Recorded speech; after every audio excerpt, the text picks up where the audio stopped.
All right. We are back here at Song of the Day, coming to you from the Rock Cave. I'm your host, Mark Pierce. It is Saturday. Welcome to the weekend as we roll in and roll away from Dawkins. We're looking forward to today's episode. What are you guys listening to today? What do you guys put on Saturday as you're doing your things around the house? I read something, on a side note, I read something today about that band Eagle Eye Cherry. I thought Eagle Eye Cherry was a band. Turns out it's a guy, and he's Swedish. Didn't know that. And I didn't know that his sister is Nina Cherry. Remember that song, Buffalo Stance? Anyway, this is just something that I learned today. But that's not our song of the day. What are we doing, Mark? What are we talking about? I'm excited. I'm excited for today. So we're going back to 1971. Last year, this record turned 50. We're talking about Jethro Tull and the song Locomotive Breath.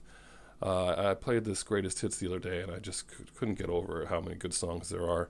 And how many people growing up thought Jethro Tull was the singer's name? Raise your hand out there. Raise your hand. And maybe there's some of you who still don't know that Ian Anderson is the name of the singer and that the band is called Jethro Tull.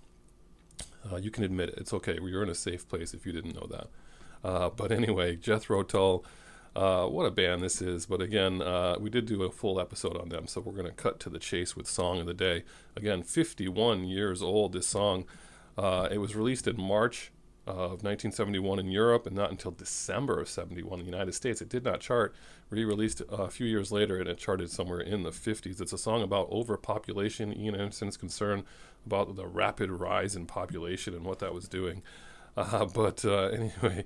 the part that was unusual about this record is it was very early on overdubbed. They weren't doing a lot of overdubbing in 1971, but this song was so complicated and he wanted to portray the idea of a train with the music, and they couldn't nail it live, so they ended up recording all the pieces separately and then overdubbing them, which was, again, unusual.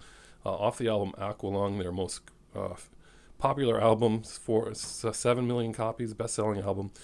And it was their fourth record to be put out. And this one is the one that put them over the top, touring, popular, all that stuff. But this is a great song. And, I've been listening to it since I was in high school. I was not the biggest fan in high school. And I didn't really start picking up some of the other records until after college, really. But I'm a big Jethro Tull fan. How about you? And what about Locomotive Breath? You hear this song, you got to turn it up. Like you got to get in your car, turn it up, turn up the bass, and just give it another listen if you haven't heard it in a while, because it's so good. I mean, there's so many good songs out there, Bungle in the Jungle, I mean, all those ones.